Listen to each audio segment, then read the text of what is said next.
नमस्कार। Daily current affairs class में आपका स्वागत है।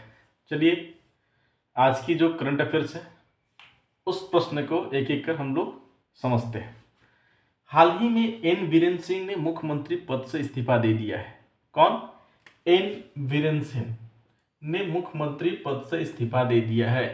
वह किस राज्य के मुख्यमंत्री थे? ठीक है, तो ये मणिपुर के मुख्यमंत्री थे और मणिपुर के मुख्यमंत्री के रूप में जो उन्होंने कार्यरत थे, तो मुख्यमंत्री पद से उन्होंने इस्तीफा दे दिया है। क्यों? क्योंकि अभी आपने सुना होगा कि मणिपुर में एक हिंसात्मक घटना हुई थी, करीब 1.5-2 साल से चल रहा है ये घटना। तो उस समय भी एन बीरेन सिंह ही मुख्यमंत्री थे। वैकल्प जब ये राज्यपाल से मिले तो राज्यपाल यानी मणिपुर के राज्यपाल ने वैकल्पिक व्यवस्था होने तक एन बीरेन सिंह को मुख्यमंत्री पद पर बने रहने की सिफारिश की है। क्या? यानी जब तक कोई वैकल्पिक व्यवस्था ना हो तब तक ये पद पे बने रहेंगे, लेकिन ऐसे ये मुख्यमंत्री पद से इस्तीफा दे चुके हैं। ठीक है ना। यहाँ अब ये मणिपुर जो है, मणिपुर के जो मूल निवासी हैं, यहाँ के जो मूल निवासी हैं वो कौन है? यहाँ के मूल निवासी मैती जनजाति है। कौन है? मैती जनजाति। यहाँ के मूल निवासी मैती जनजाति हैं, जो लोग घाटी के क्षेत्र में रहते हैं। कहाँ रहते हैं? ये जो मैती जनजाति के लोग हैं ये घाटी के क्षेत्र में रहते हैं, घाटी के क्षेत्र में रहते हैं। ठीक है ना, ये यहाँ के मूल निवासी हैं। लेकिन क्या है, और इनकी जो भाषा है, और पर्वतीय क्षेत्रों में नागा और कुकी लोग रहते हैं। ये पर्वतीय क्षेत्र है, पर्वतीय क्षेत्र में नागा और कुकी लोग रहते हैं। कौन रहते हैं? नागा और कुकी लोग रहते हैं। तो यहाँ का अगर देखा जाए तो मुख्य रूप से मैती, नागा और कुकी जनजातियां निवास करती हैं। कहाँ? मणिपुर में। तो अब है यहाँ इनकी जो भाषा है, मणिपुर की जो भाषा है वो मैती लोन है। कौन है? भाषा मैती लोन,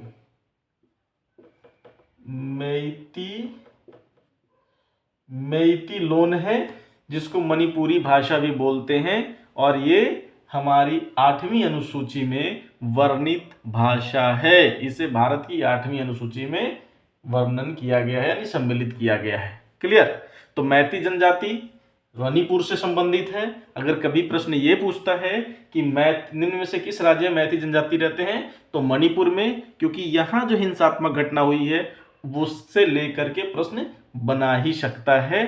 कोई भी एग्जामिनेशन में प्रश्न आने की संभावना 90% है यहां से। क्लियर? नेक्स्ट है, भारत ने हाल ही में किस देश के साथ सैन्य अभ्यास साइक्लोन का आयोजन किया? किसका?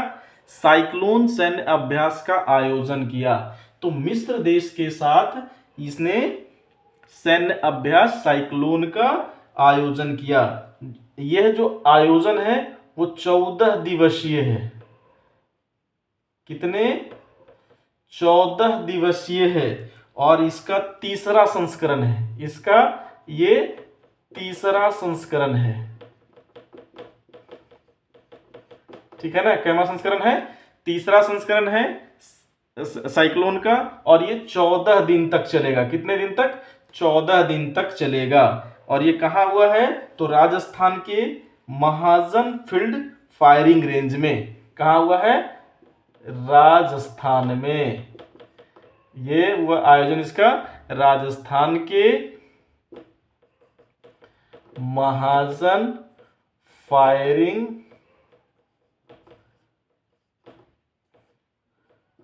फील्ड रेंज में हुआ है। ठीक है ना। कहा? राजस्थान के महाजन फायरिंग फील्ड रेंज में इसका आयोजन किया गया है।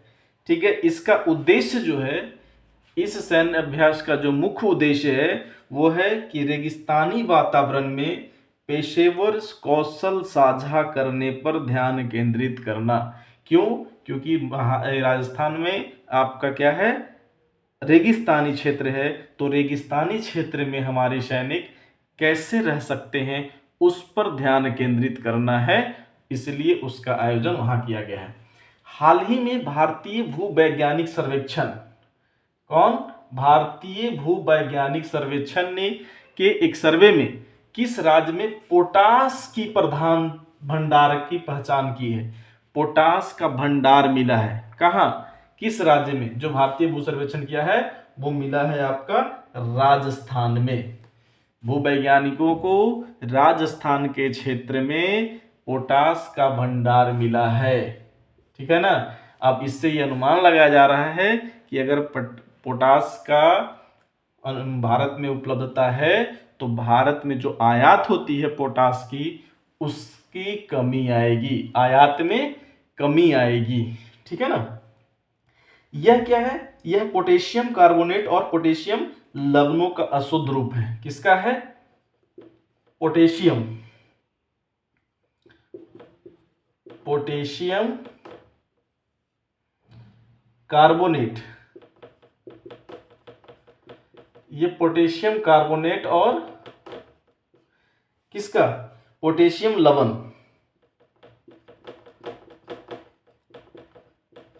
पोटेशियम लवण का शुद्ध रूप है, ये अशुद्ध रूप है, शुद्ध नहीं है, ये अशुद्ध रूप है, ठीक है ना। मुख्य जो अयस्क इसका है सिल्वेनाइट है, इसका जो मुख्य अयस्क है, मुख्य अयस्क वो है सिल्वेनाइट, सिल्वेनाइट, इसका मुख्य अयस्क सिल्वेनाइट है, क्लियर। 90% से अधिक जो ये है पोटास जो है 90% से अधिक क्या होता है कि इसका उर्वरक रूप में प्रयोग किया जाता है। इस पोटास का प्रयोग 90% से अधिक उर्वरक के रूप में किया जाता है और पौधे की बेहतर वृद्धि के लिए, यानी कहा जाता है कि अगर उसका उपज अधिक बढ़ाना हो तो पोटाश, इसमें नाइट्रोजन और है नाइट्रोजन के साथ फास्फोरस और पोटास को मिलाया जाता है, ठीक है ना। किसको? नाइट्रोजन, फास्फोरस और पोटास को दिया जाता है 4:2:1 के अनुपात में, एनपीके जिसको बोलते हैं, नाइट्रोजन, फास्फोरस और पोटास को 4:2:1 के अनुपात मिलाया जाता है जिससे पौधे स्वस्थ हो और अधिक उपज देने वाली हो, क्लियर। नेक्स्ट है, हाल ही में पहली बार बिम्स्टेक युवा, ये देखिए पहली बार है, फोकस कहाँ है, पहली बार किया गया है बिम्स्टेक युवा शिखर सम्मेलन का आयोजन किया गया, यानी कहाँ किया गया है, तो बिम्स्टेक शिखर सम्मेलन का आयोजन गुजरात में किया गया है। कहाँ? गुजरात में किया गया है। पहली बार बिम्स्टेक युवा शिखर सम्मेलन का आयोजन गुजरात में किया गया। इसका लक्ष्य है युवा सहयोग को मजबूत करना। इसका लक्ष्य क्या है? इसका जो लक्ष्य है वह है युवा सहयोग को मजबूत करना, ये इसका लक्ष्य है। क्या है? युवा सहयोग को मजबूत करना इसका लक्ष्य है। और इसका जो सचिवालय है, सचिवालय कहाँ स्थित है? ढाका में। कहाँ? ढाका में इसका सचिवालय है, ठीक है ना। इसका गठन 1997 में बैंकॉक घोषणा पत्र से किया गया था। बैंकॉक घोषणा पत्र के माध्यम से इसका गठन 1997 में किया गया था, क्लियर। अभी पहली बैठक कहाँ हुई? गुजरात में। सचिवालय इसका कहाँ है? ढाका में। और इसका है युवा सहयोग को मजबूत करना, इसका लक्ष्य है। और इसका गठन 1997 में हुआ था बैंकॉक घोषणा पत्र से। नेक्स्ट है, हाल ही में चर्चा में रहा प्रधानमंत्री अनुसूचित जाति अभ्युदय योजना। कौन? प्रधानमंत्री अनुसूचित जाति अभ्युदय योजना की शुरुआत की गई थी, यानी किस वित्तीय वर्ष में इसकी शुरुआत की गई थी? तो इसकी शुरुआत हुई थी 2021 से 22 में, यानी 2021-22 में इसकी शुरुआत की गई थी। क्या? 2021-22 में इस योजना की शुरुआत की गई थी। यह जो योजना है वह क्या है? केंद्र प्रायोजित योजना है, केंद्र प्रायोजित योजना है। ठीक है ना? क्या है? केंद्र प्रायोजित योजना है। इसका उद्देश्य है रोजगार के अतिरिक्त अवसर सृजित कर अनुसूचित जाति को, जो अनुसूचित जाति हैं, अनुसूचित जाति समुदाय को गरीबी से बाहर निकालना इसका उद्देश्य है। ठीक है ना? इसका उद्देश्य है कि अनुसूचित जाति जो है, अनुसूचित जाति के लोगों को गरीबी से बाहर निकालना, मुख्य इसका उद्देश्य है, गरीबी से बाहर निकालना।